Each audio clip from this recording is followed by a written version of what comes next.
Hallelujah.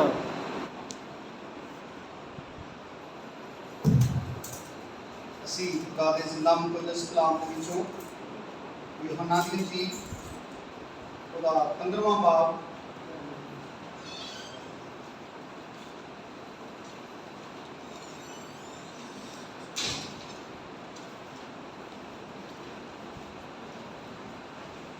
ਉਹਦੀ 5ਵੀਂ ਆਇਤ ਨੂੰ ਅਸੀਂ ਖੁਦਾ ਦੇ ਜ਼ਿੰਦਾ ਮੁਕੱਦਸ ਕਲਾਮ ਦੇ ਵਿੱਚ ਪੜ੍ਹਾਂਗੇ। ਯੋਹੰਨਾ ਦੀ ਇੰਜੀਲ ਉਹਦਾ 15ਵਾਂ ਬਾਬ ਉਹਦੀ 5ਵੀਂ ਆਇਤ ਨੂੰ ਅਸੀਂ बल्कि 5वीं आयत में खुदा दे जिंदा मुकद्दस कलाम में पढ़ांगे।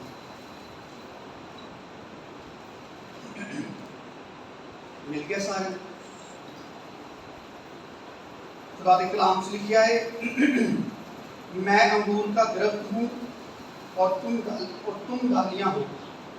जो मुझ में कायम रहता है और मैं उसमें, वही बहुत फल लाता है, क्योंकि मुझसे जुदा होकर तुम कुछ नहीं कर सकते।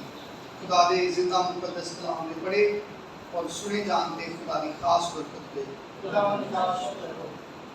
मेरे जी तो खुदा का शुक्र और खुदा की तारीफ है, खुदा की अजीम ला तब्दील और लाजवाल मुहब्बत लई कि खुदा ने साडे नाल ऐसी मुहब्बत की है कि खुदा ने साडी बहाली लई, साडी तरक्की लई, सरफराजी लई, सानू गुनाहां दी कैद तो छुड़ाउण लई, साडी जिंदगियां नूं दोबारा तो उसे जलाल दे विच बहाल करन लई उन्हें अपना अजीज ते इकलौता बेटा कुर्बान कर दिता है, ताकि उहदे बेटे दे मार खान नाल, खून बहान दे नाल, उहदे मर के जिंदा होण दे नाल असीं अपनी कमजोरियां तो, अपनी लानतां तो, अपनी बदबख्तियां तो छुट जाइए।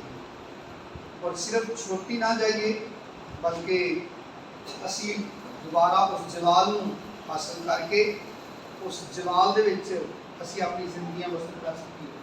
हालेलुया। खुदावंद यीशु मसीह ने साडे वास्ते बड़े बड़े अजीम वादे कीते ने और गल्लां बड़ियां मुहब्बत दे नाल भरियां कीतियां कि बड़ी मुहब्बत दे नाल भरी हुई गल है कि मैं अंगूर का दरख्त हूँ, तुम डालियाँ हो। मैं अंगूर का दरख्त हूँ, तुम डालियाँ हो। और ये मुमकिन होया जो साडे गुनाह मुआफ हो, तौबा करन दे बायस, क्योंकि रूमियों दे विच खुदा दा बंदा पौलुस कहंदा है कि गुनाह दे बायस इंसान खुदा दे जलाल तो महरूम है। सब ने गुनाह किया और खुदा के जलाल से महरूम है। लेकिन जदों असीं अपने गुनाहां तो तौबा की, पछताए, पुरानी इंसानियत तो, गुनाह आलूदा जिंदगी तो नवी पैदाइश के वसीले के नाल सानूं छुटकारा मिलिया और दोबारा असीं उहदे जलाल नूं हासिल करने आ। दोबारा वो साडी जिंदगियां दे विच आ जांदा है, उहदा जलाल दोबारा साडी जिंदगियां दे अंदर जिहड़ा है वो ज़ाहिर होना शुरू हो जाता है। इस वास्ते ये जिहड़े अल्फाज ने खुदावंद यीशु मसीह बड़ी आली मरतबत, बड़ा आला शख्सियत, इस कायनात का खालक ते मालक, इस सारी कायनात को बनाने वाला, चलाने वाला, कंट्रोल करने वाला कादरे मुतलिक खुदा है। और वो साडी ते अपनी जिहड़ी अटैचमेंट है, जदों असीं यीशु मसीह के खून के वसीले दे नाल मुआफ़ी हासिल की है ते दोबारा असीं किस तरह मसीह दे विच जुड़ गए हाँ। सिर्फ उहदे जलाल तक महदूद नहीं बल्कि यीशु मसीह ने इन्हां लफ्ज़ां दे विच इज़हार किया कि इंतहाई करीब, बल्कि एक दूसरे की जिंदगी के अंदर शामिल। जिस तरह इब्तदा च खुदा ने आदम ते हवा नूं बनाया, वेखण च दो अलग-अलग इंसान, दो शख्सियतां नज़र आउंदियां सन, लेकिन खुदा ने उन्हां दे बारे च ये मुकाशफा खुलिया कि वो दो नहीं बल्कि एक बदन ने। इस तरह ही कलीसिया ते मसीह नूं खुदा दे कलाम से दूल्हा ते दुल्हन दे नाल तशबीह दे के समझाया गया है कि ईमानदार ते यीशु मसीह का आपस से कितना गहरा करीबी ताल्लुक है। यीशु मसीह ने कहा, मैं अंगूर का दरख्त हूँ, तुम और ये तो असी इस मिसाल तो आसानी ना समझ जाते हैं कि जो असी नवे सिरे तो पैदा होने तो उदों साडा खुदा दे नाल कितना करीबी रिश्ता कायम हो जाता है। हुण असी ये सारी गल सीखण दे बायस कि मैं अंगूर का दरख्त हूँ तुम डालियाँ हो, असी इस हद तक पहुँचे हाँ। बाइबल सानू ये सोचने की इजाजत देती है कि असी खुदावंद यीशु मसीह की पाक ज़ात दे विच शामिल हो गए हैं।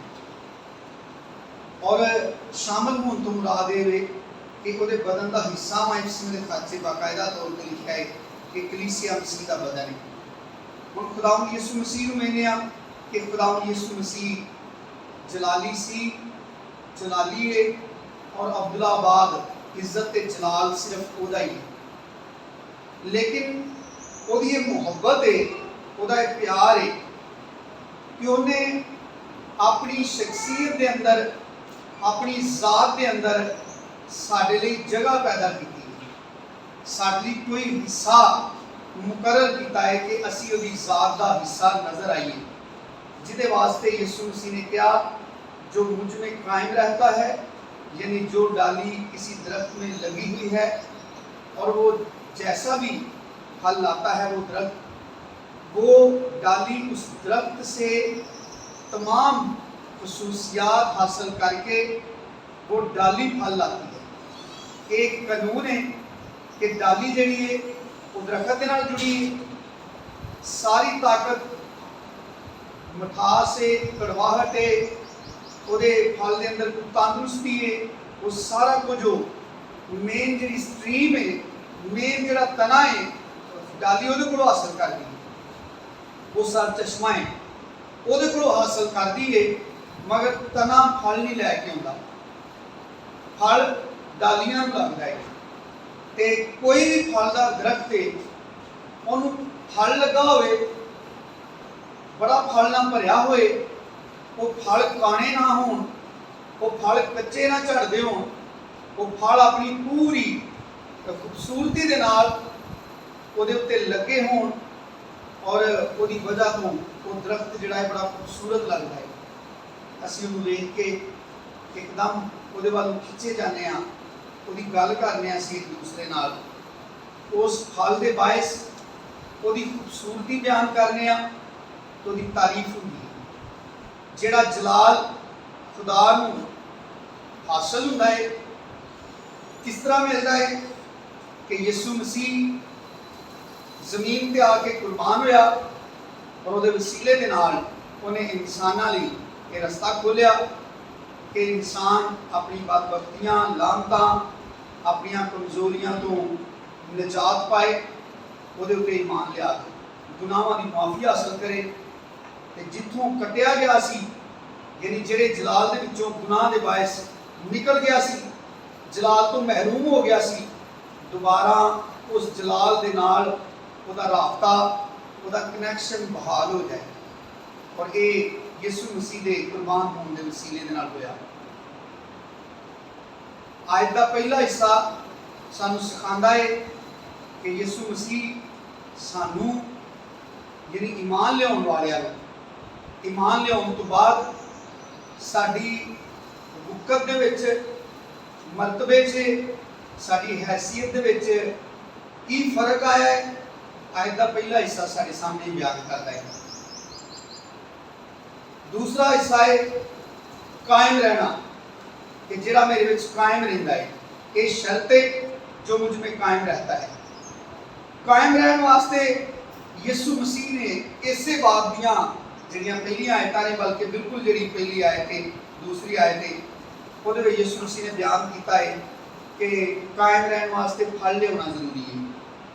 आज बहुत सारे ईमानदार ने जिहड़े बड़ी गर्मजोशी नाल तौबा करते हैं और तौबा करने तो बाद उस तो भी ज़्यादा ममूर होंदे जाते हैं, मसीह से बढ़ते जाते हैं, होर ज़्यादा भज दौड़ करते हैं, खुदा के कामां च लगे रहते हैं, खुदा के हुक्मां पूरा करने च, खुदा कभी किसी गल तो नाराज़ ना हो जाए इस डर के खौफ से लगे रहते हैं, अपनी निजात का काम बड़े डर नाल करते रहते हैं और रोज़ बरोज़ मसीह से बढ़ते जाते हैं। और वो मजीद होर मसीह दे विच जड़ फड़दे जांदे ने। लेकिन उत्थे ही एक बहुत वड्डा हिस्सा ईमानदारां दा जिहड़े तौबा करके नवें सिरे तो पैदा होके दोबारा फिर दुनिया वाली मतवज्जो हुंदे ने, दोबारा फिर पुरानी इंसानियत वाल भज जाते हैं, उधर ध्यान करते हैं और अपनी निजात का ख्याल नहीं रखते। खुदावंद यीशु मसीह की खुशी ते नाराज़गी दे नाल कोई सरोकार नहीं रखते, बल्कि हर गल च सिर्फ अपनी जात ते अपनी जिंदगी तक अपने आप को महदूद करके खुदावंद यीशु मसीह के जिहड़े कवानीन ने, जिहड़े कि मुहब्बत के असल च कानून ते मुहब्बत की शरीयत है, ਉਹਦੇ ਵਿੱਚੋਂ आउट हो जाते हैं, वो चो बाहर निकल जाते हैं। लेकिन यीशु मसीह ने शर्त दसी है कि जिहड़ा मेरे च कायम रहिंदा है, शर्त है जिहड़ा कायम रहिंदा है ਉਹਦੇ बारे च लिखा है कि जो कायम रहता है और मैं उसमें वही बहुत फल लाता है। हुण इत्थे आके गल सिर्फ फल ते नहीं रुक जाती, बल्कि फल भी लियाउणा है ते बहुत फल लियाउणा है। मर्चा कितनियां कौड़ियां भी हैं तो वह बूटा भी सही फल ना भरिया हो, टहनियां चुकियां हो तो वेख के साਡਾ दिल बड़ा खुश होंदा है ना। हुण ते मीडिया का दौर है, हर जगह ते मोबाइल साडी जेब च मौजूद होंदा है कि असीं हर जगह ते फटाफट तस्वीर खिच लैने आ, एक दूसरे को पोस्ट करने आ, वो सारी उस फल के बायस उन्हां चीज़ां की असीं बड़ी तारीफ एक दूसरे तक पहुँचाने की कोशिश करने आ कि कितना इन्हूं फल लगा है। फल भी लियाउणा है लेकिन थोड़ा भी नहीं लियाना, बहुत ज़्यादा लिखा जो मुझ में कायम रहता है और मैं उसमें वही कितना फल लाता है, जो कायम रहता है मुझ में कायम रहता है वही बहुत फल लाता है। सिर्फ फल नहीं लाता बल्कि वो भरपूर फल लाता है। और मुझसे जुदा होकर तुम कुछ नहीं कर सकते। जिस तरह पादी साहब ने दसिया कि पखे की तार ये कढ़ दईए तो पखे दी सारिया खूबियां वो अंदर ने, लेकिन वो हवा नहीं दे सकता। बल्ब की तार कट दईए, जुमे में शाम को पातशाह कलाम सुनाने सन शायरबानी की इबादत, बल्ब का कनैक्शन पिछों कट दईए तो बल्ब तो है फ्यूज भी नहीं, वो अंदर काबलियत रोशनी देने, लेकिन जितों हासिल करता तवानाई उतों डिसकनैक्ट कर दिए तो सू रोशनी नहीं दे सकता।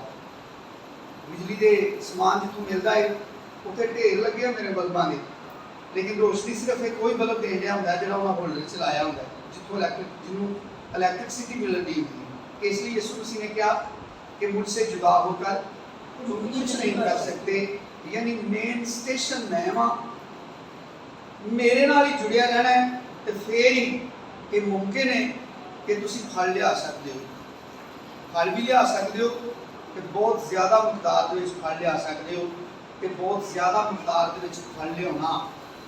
इसलिए जरूरी है यदि भी अगर असी 8वीं आयत को पढ़िए तो यीशु मसीह ने इस गल का साढ़े सामने इजहार किया, समझाया कि मेरे बाप का जलाल इसी से होता है, मेरे बाप की इससे बड़ी तारीफ होती है, मेरे बाप को इससे बड़ी इज्जत मिलती है कि तुम जो मेरी डालियाँ हो, तुम जो मुझ में लगी हो, तुम जो मुझसे मंसूब हो, तुम जो मुझसे जुड़ी हो, जो मेरे नाम से कहलाती हो, तुमको जब लोग मुझ में देखते हैं और तुम्हारे अंदर जब मेरी शनाख्त ढूंढते हैं, लिखा है कि मेरे बाप का जलाल इसी से होता है कि तुम कितना फल लाओ, कितना फल लाओ।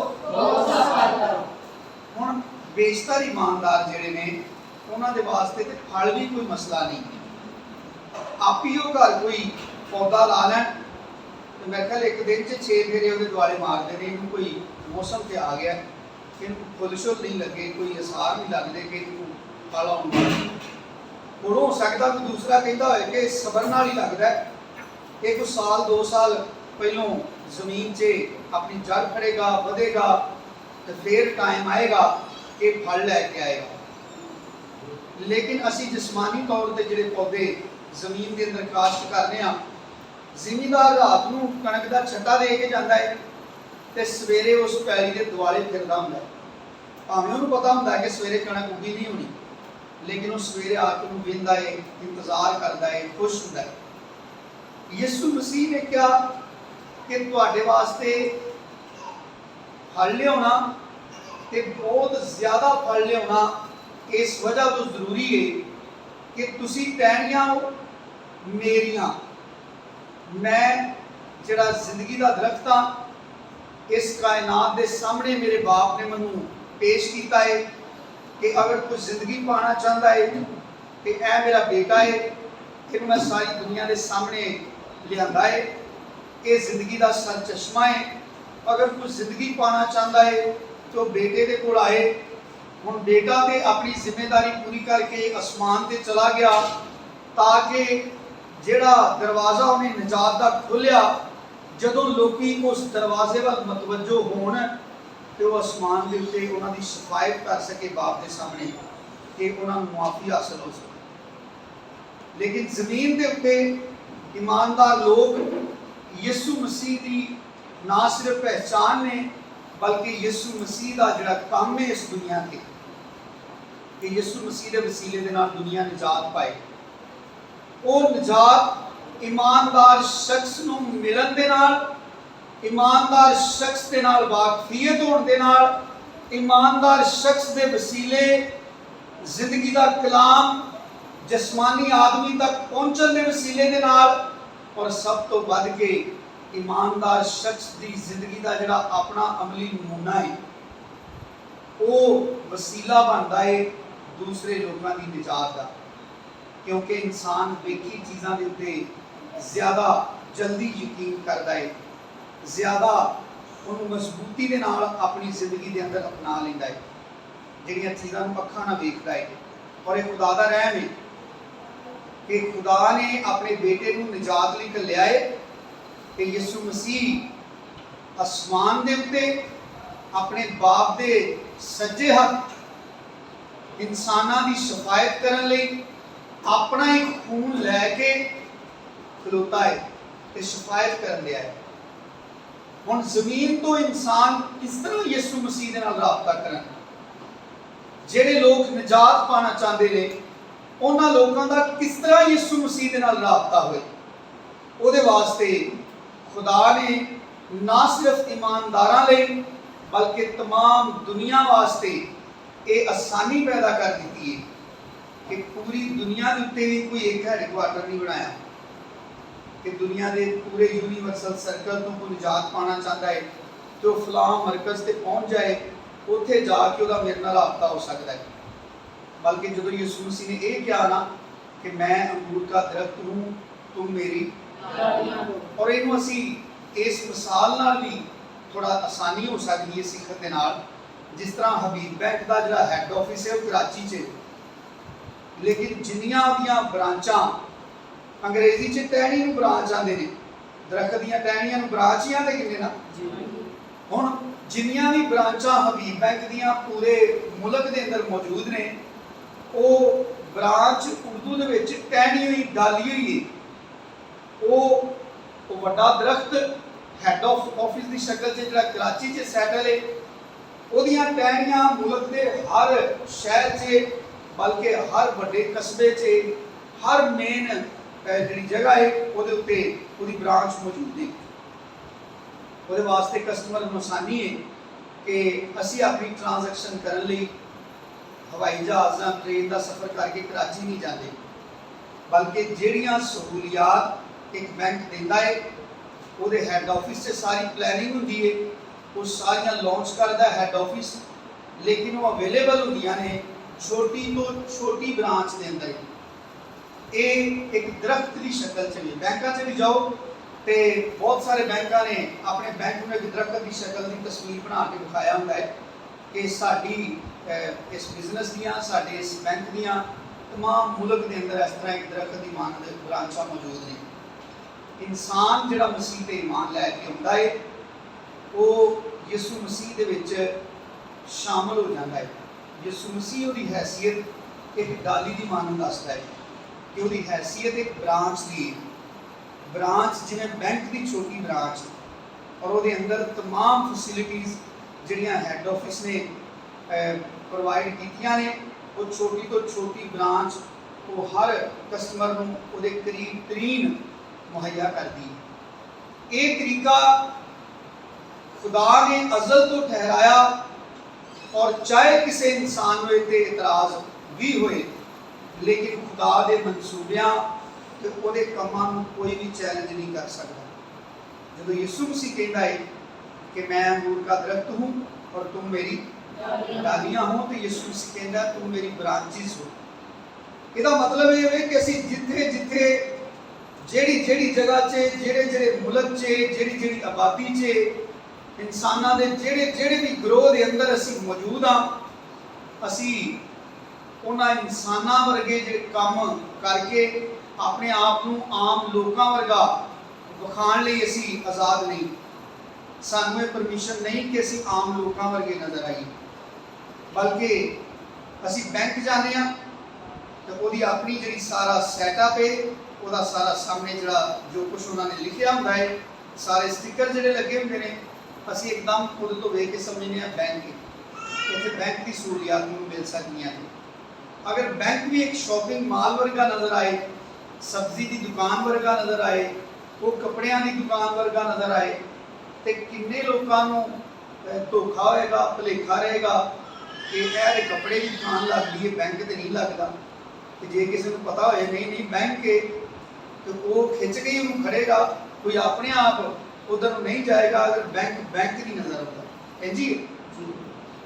अगर ईमानदार यीशु मसीह की ब्रांच नहीं बनना चाहता, शर्मांदा है, मसीह ते ईमान लिया के भी दुनिया वर्गा बनना चाहता है, तो उसकी हालत बिल्कुल इंज दी हुई है कि यीशु मसीह ने तो अपने में शामिल करके अपनी एक ब्रांच बनाया है, और ब्रांच है जिथों लोगों को निजात का समान मिलता है, निजात की मालूमात मिलती है। ये हरगिज़ मैं नहीं कह रहा कि निजात उन्होंने इंसानों के कोल है। हाँ, एक तरीके ना है वे कि उन्होंने कोल वो निजात का कलाम है जिहड़ा सिर्फ उन्होंने ईमानदारां दे वसीले डिलीवर होंदा है, उन्होंने ईमानदारां तो मिलता है। जिस्मानी लोगों को निजात का कलाम नहीं मिलता, वो तो दुनिया के फार्मूले दसते हैं, वो तो दुनिया का कारोबार सिखाते हैं, वो तो दुनिया च रहना सिखाते हैं, वो तो दुनिया के नाल टकराना ते मुकाबला करना ते दुनिया नाल लड़ के दुनिया के फतह पाने का तरीका दसते हैं। जिस्मानी लोगों को जिस्मानी फार्मूले ते सारी मालूमात ते सारी जी इंस्ट्रक्शन है वो सारी जिस्म भी आता है। लेकिन एक ईमानदार एक रूहानी शख्स है जिहड़ा यीशु मसीह की ब्रांच है, जिहड़ा असीं पढ़िया भी है, और वो ही जिम्मेदार है इस गल का कि जो लोग उन्होंने देखन तो वो जी आउटलुक है ना, वो भी ब्रांच यीशु मसीह की, वो यीशु मसीह की ब्रांच है, वो आउटलुक इंज दी नजर आए। वो अपने बोल चाल तो, बैन उठन तो, अपने रवैया तो, यानी अपने हर काम तो वो एक निजात की ब्रांच नजर आए। यीशु मसीह निजात है, ईमानदार उस निजात दियां ब्रांचा ने। यीशु मसीह ने मेरे ते तुहाडे वसीले ए दुकानां खोलियां ने कि कोई भी शख्स किते भी सानू मिले, किते भी किसी को मौका मिल जे साडे नाल बहन दा, गलबात करन दा, साडे नाल थोड़ा वक्त गुजारन दा, तो उस इंसान नू यीशु मसीह ते ओदी निजात दी मालूमात मिल सके। अगर वो खासमंद होए निजात पाने का, तो निजात का समान भी तुहाडे वसीले दे नाल उन्होंने मुहैया हो सके। और यीशु मसीह ने सिर्फ साडी ड्यूटी नहीं लाई, क्योंकि असीं इंसान हाँ तो असीं आ फसल बीजने आ, तो सानू पता है कि अपने आप ही नहीं बच जानी। किसान जिहड़ा है वो फसल के उत्ते फल नहीं लाता, लेकिन वो फल लियाए ਉਹਦੇ वास्ते सारे काम किसान करता है। जमीन को अच्छे तरीके ना मांदा है, नरम करता है, बीज बो के पानी लाता है, पानी ला के छड़ नहीं देता, बल्कि ਉਹਦੇ इर्द गिर्द जड़ी बूटियां उगदियां ने, उन्होंने कीड़ियां तो बचाने स्प्रे करता है, उन्होंने ज़्यादा गज़ा मिले ਉਹਦੇ वास्ते खादा खिलारता है। तो यीशु मसीह ने भी सानू सिर्फ खाली एक पौधे को ला के ते बेआसरा छड्ड नहीं दिता, बल्कि यीशु मसीह ने अपने शागिर्दां नूं सारी तालीम दे लई ते इस तो बाद आप ही मसलूब होया, दफन होया, जिंदा होया। जिंदा होने तो बाद फिर उन्होंने कहा कि थोड़ी देर हम इंतजार करो। यानी अगला जो प्रोसैस है अमली तौर पर जो निजात का काम तुसां शुरू करना है, वो वास्ते तुहानूं उन्नी देर तक इंतजार करने की जरूरत है जिन्नी देर तक आसमान तो तुहानूं कुव्वत दा लिबास नहीं मिल जाता।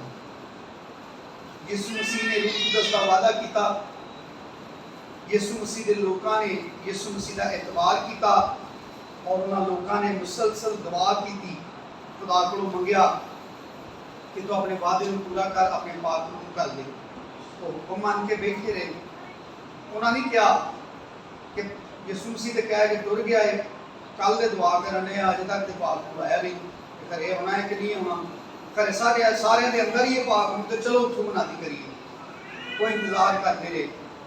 फरमाबरदार होना खुदा की बरकत को हासिल करने का सब तो बेहतरीन तरीका है, मोतबर तरीका है। वो फरमाबरदारी करके, हालांकि तुम जानते हो उस तो पहलों यीशु मसीह ने पाप तो बगैर ही घलिया सी, मनादी भी करके आए, बदरूआ भी कट के आए, बीमारा भी ठीक करके आए, लेकिन जो यीशु मसीह ने मना कर दिया उस तो बाद नहीं गए।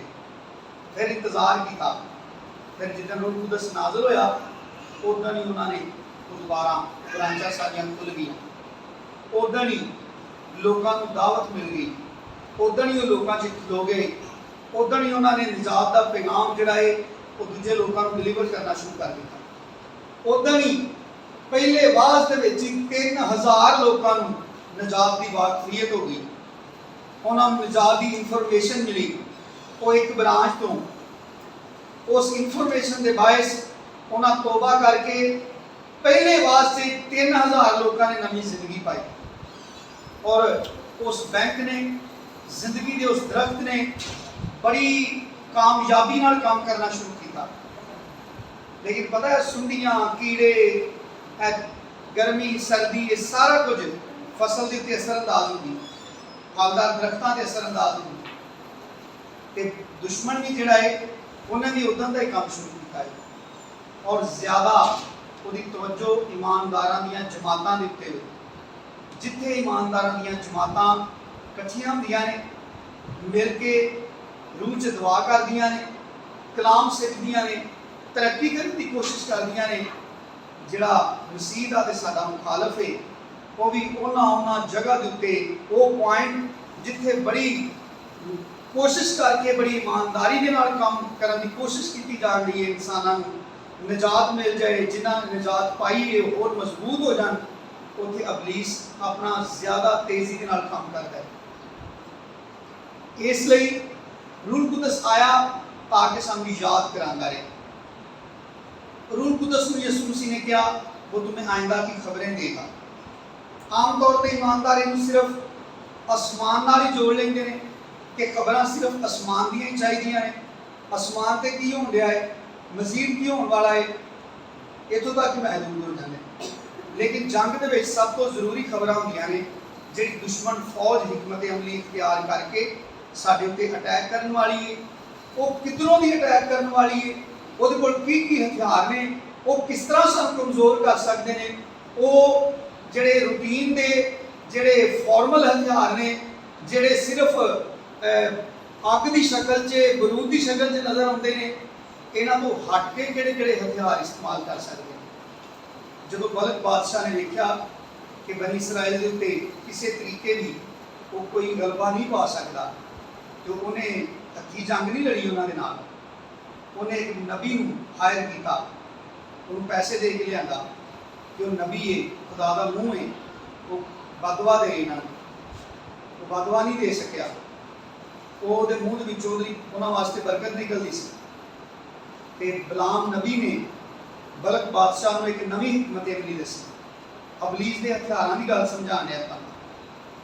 उन्हें बलक बादशाह ने कहा कि बनी इसराइल कौम अगर बुतप्रस्ती करे तो हरामकारी के डिग पे तो फिर खुदा पीछे हट जाएगा, फिर कमज़ोर हो जाएंगे, असीं इन्हां दे काबू पा लांगे। और उन्होंने जिहड़े जिस्मानी हथियार ने उन्हां नाल लड़न की बजाय बनी इसराइल वास्ते उन्होंने पैर लिए उन्होंने दाम विछाया, उन्होंने औरतों को इस्तेमाल किया बनी इसराइल को ज़नाहकारी च पाने लई। उन्हां औरतों के वसीले ही बनी इसराइल के लोग जिहड़े ने हरामकारी च ते बुत परस्ती च मुलवस हुए ते खुदा नाराज होकर पिछे हट गया। ये जंग की सारी हिकमत अमली है। असी सिर्फ रूह कुदस नूं आसमान तो खबरां लियाउण दा जरिया ना समझिए, बल्कि रूह कुदस साडा मुखालफ की करदा है ਉਹਦੇ बारे च सानू सारा कुछ समझाता है। रोमियो के खाते 8वें बाब ਦੇ ਵਿੱਚ लिखिया है गालबन 26वीं आयत कि रूह कमजोरी में हमारी मदद करता है। अमाल की किताब के पहले बाब च लिखिया है कि जब रूह कुदस तुम पर नाज़िल होगा तो तुम कुव्वत पाओगे। यूहन्ना दी इंजील च यीशु मसीह ने कहा मैं दूसरा मददगार भेजूंगा। रूह कुदस को यीशु मसीह ने कहा मददगार है, खबरां देने वाला है, कुव्वत देने वाला है। ते कुव्वत हमेशा किसी को भी कमजोरी च चाहिए होगी। तो रोमियो के खत लिखा है कि रूह कमजोरी में हमारी मदद करता है।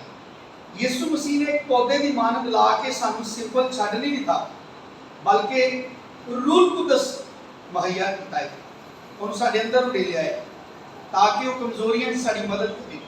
क्योंकि असी फल लियाना है और बहुत ज़्यादा फल लियाना है। इसलिए लियाना है कि साडे फल लियाउण दे नाल ही वो दरख्त जिहड़ा जिंदगी का दरख्त है उन्होंने वेख के लोग खुदा की तारीफ करते हैं। जदों ईमानदारां दीयां जिंदगियां फलदार होंदियां ने।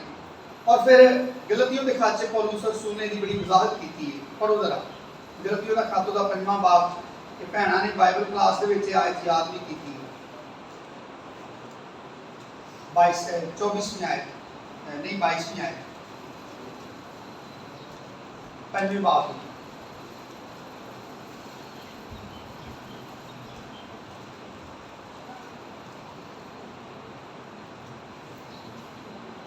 मगर रूह का फल मोहब्बत, खुशी, इत्मीनान, तहम्मुल, मेहरबानी, नेकी, ईमानदारी, इल्म, परहेजगारी है। ऐसे कामों की कोई शरीयत मुखालिफ नहीं। खुदा दा बंदा पौलुस खुदा दे पाक रूह दी तहरीक दे नाल सानू उन्हां फलां तो आगाह करदा है कि जिहड़े फल तुसां लैके आउणे ने वो फल किहड़े ने, वाज़े लिख दिते ने। फिर एक मुआजना कर दिता है उतली आयतां च जिस्म के काम ही दस दिते हैं ताकि सानू कोई भुलेखा ना रहे। वो इन्हां कामां नूं हमेशा अपनी लिस्ट च रखते हैं, यानी एक कैनवस के उत्ते ये सारा कुछ डिवाइड करके रखते हैं कि यह जिंदगी के काम ने, जिस्म के काम ने जिहड़े हलाकत का बायस ने, यह रूह के फल ने जिहड़े जिंदगी का बायस ने। और जिहड़े इनू लिखते हैं साडे तक पहुँचाते हैं उन्होंने अपनी जिंदगी के कैनवस से ये सारी डिवीजन जी है ये बना के रखी है। वो साडे वांगू इस फिक्र च नहीं रहिंदे साडियां फैमिलियां का की हाल है, इस फिक्र च नहीं रहिंदे साडियां फैमिलियां दीयां की जरूरतां ने। वो अपने जाणियां दे मुस्तकबिल की फिक्र च नहीं लगे रहिंदे, बल्कि उन्होंने यीशु मसीह के मूँह सुनिया कि तुसीं फिक्र ना करो। तो उन्होंने मान लिया, यकीन कर लिया और यकीन करके उन्होंने जिन्होंने चीज़ों को फिक्र करने को यीशु मसीह ने मना किया उन्होंने चीज़ों की फिक्र छड़ के ये फिक्र च रहे कि यीशु मसीह सानू केड़ी फिक्र की नसीहत करता है। यीशु मसीह ने कहा तुम मेरी बादशाह मेरी रास्तबाजी की तलाश करो, दुनिया की चीज़ों की फिक्र ना करो। उन्होंने यह किया और अज पूरी दुनिया वास्ते ईमानदारी का, रास्तबाजी का, दीनदारी का सिंबल बन गए। असी उन्होंने जिंदगियों का नमूना लैके दीनदारी, रास्तबाजी का असी नमूना सीखने कि किस तरह का होना चाहिए सानू। और पौलुस कहता है कि असी अबलीस के सारे हरबियां तो वाकफ हाँ। जिहड़ा जिमीदार मौसमां के बारे में मालूमात नहीं रखता कि किहड़े बीज का किहड़ा मौसम है, उन्होंने अज भी याद है असी डंगरां लई शटाला बीजते सां ते असी तकरीबन 10 असू तो बाद शटाला जिहड़ा है वो पैली च घेरते सां। ते ये मैनूं डंगर रखने की वजह तो उन्होंने वास्ते पट्ठे बीजन की वजह तो एक्सपीरियंस कि जिहड़ा असू का महीना है वह पहला हफ्ता खास करके छड्ड के पहला हफ्ता असू का गुजर जाने तो बाद इस इलाके च शटाले का बीज सुटते हैं, फिर वो मरदा कर। जिहड़ा जिमींदार काश्तकारी करता है मौसमां तो वाकफ नहीं कि किहड़े मौसम से किहड़ी फसल बीजी जा सकती है, किहड़े इलाके से किहड़ियां फसलां उस मौसम के मुताबिक अच्छा फल देंदियां ने, वो कामयाब काश्तकारी नहीं कर सकता। वो चीज़ों का तो वक्त का सिर्फ नुकसान ही कर सकता है। पौलुस कहता है कि हम इब्लीस के तमाम हीलों से, उसके तमाम हरबों से वाकिफ हैं, और इस वजह से हम पर उसका दाव नहीं चलता। वो कोई भी पैंतरा बदलता है तो सानू पता है कि इब्लीस का काम है, लेकिन असी छोटियां छोटियां चीज़ों लिए अज भी बिल्कुल जिहड़े छोटे याने ने ना, जिहड़े फीडर पींदे ते चूसनी चुंगदे ने, उन्हां वांगू मूँह च कोई गंदी शै भी पाते हो ना, तो मां फड़ ले तो इस गल से भी एहतजाज करना शुरू कर देंगे। तो खुदा का बंदा पौलुस कहता है कि वक्त के लिहाज नाल तो तुहानू उस्ताद होना चाहिए सी, लेकिन मैनू जरूरत पै गई है कि मैं दोबारा फिर तुहानू बच्चों वांगू दुध पियावां। इसलिए मेरे अजीजों, खुदा ने साडे वास्ते बड़ा आला मरतबा तजवीज़ किया है। जो ये क्या है कि मैं अंगूर का दरख्त हूँ, तुम मेरी डालियाँ हो, सानू बड़ी वड्डी इज्जत नाल नवाजिया है। साडे सामने एक बड़ा वड्डा रुतबा रखा है कि यह तुहाडा मुकाम, तुसी मेरी ब्रांचीज हो। दुनिया मेरे को निजात पाएगी, मैं दुनिया की निजात का वसीला हाँ, लेकिन उस निजात की सारी इंफॉर्मेशन, उस निजात का सारा समान जमीन के उत्ते लोगों को तुहाडे कोलों अवेलेबल होना है। तो जे असी निजात की दुकान की बजाय असी दुनिया के कारोबार का मरकज बने हाँ, असी अपन लड़ाइयाँ लड़न रहे हैं, असी अपने लालच, अपन आने वाली नस्लों के माली मुफाद वास्ते जिंदगी गुजारन रहे हैं, तो फिर असी कारोबारी मराकज हाँ। सानू वेख के कभी भी कोई गिरजा नहीं समझेगा, सानू वेख के किसी को कभी ये नहीं लगेगा कि यह तो खुदा की हजूरी है, इतों आलू तो नहीं लभदे, इतने पैसे तो नहीं जमा होंगे, इतों कपड़े तो नहीं मिलते, इतने दुनिया का कारोबार तो नहीं होंदा, इन्हां कोल ते जदों पईए इन्हां कोल कलाम की गल होंदी। जे असीं ये नहीं लगांगे फिर लोग साडे कोल बैठ के जिसमानी गल्लां ही करनगे, साडे कोल भी जिसमानी गल्लां नहीं तवक्को रखणगे, खुश भी रहणगे साडे। लेकिन मेरे अजीजों, याद रखो, गालबन यहूदा दे या पतरस दे खत च लिखिया है कि जिन्हां फरिश्तियां ने भी अपने मकाम को कायम नहीं रखा, खुदा ने उन्होंने बड़ा आला मरतबा दिता, फरिश्ते बनाया, लेकिन वह इब्लीस के नाल बगावत की तहरीक से शामिल हो गए। कलाम च लिखिया है खुदा ने उन्होंने तारीख गारां दे विच अबदी सज़ा लई कैद किया है।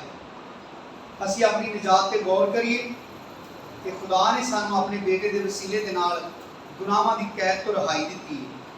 ते रहाई इसलिए नहीं दी कि असीं जेलों बाहर आके अपनी मर्जी दीयां छालां मारीए, अपनी मर्जी की जिंदगी गुजारिए, क्योंकि अज ईमानदार का भी यही मुतालबा है कि मैं तौबा कर ली कि मैं मर जावां, मैं हर गल च, मैं रोटी खान च भी खुदा का पाबंद है वां। खुदा कहता है कि तू मेरे लोगों को कह कि वह अपने दिल की मर्जी के मुआफिक ते अपनी अखां की ख्वाहिश के मुताबिक ज़नाकारी ना करते फिरन। ये ज़नाकारी सिर्फ जिस्मानी बदफेली नहीं, बल्कि खुदा की ख्वाहिश को नज़रअंदाज करके ओदी दित्ती पाकीज़गी ते रास्तबाजी को हकीर जान के ते अपनी अखां की ख्वाहिश ते दिल की मर्जी के मुताबिक इस दुनिया के उत्ते अपनी खुशी की जिंदगी गुजारना बुत परस्ती ते ज़नाकारी के बराबर है। कि खुदा ने अपने बंदे मूसा को कहा मेरे लोगों को कह, जिन्होंने अपने लिए चुनिया कि वह अपने दिल की मर्जी, अपनी अखां की ख्वाहिश के मुताबिक ज़नाकारी ना करते फिरन, बल्कि मेरे सारे हुक्मां नूं याद करके उन्हां दे मुताबिक अपनी जिंदगियां गुजारन। खुदावंद यीशु मसीह मैनूं तुहानूं सारिआं नूं बड़ी कसरत दे नाल बरकत दे। आमीन।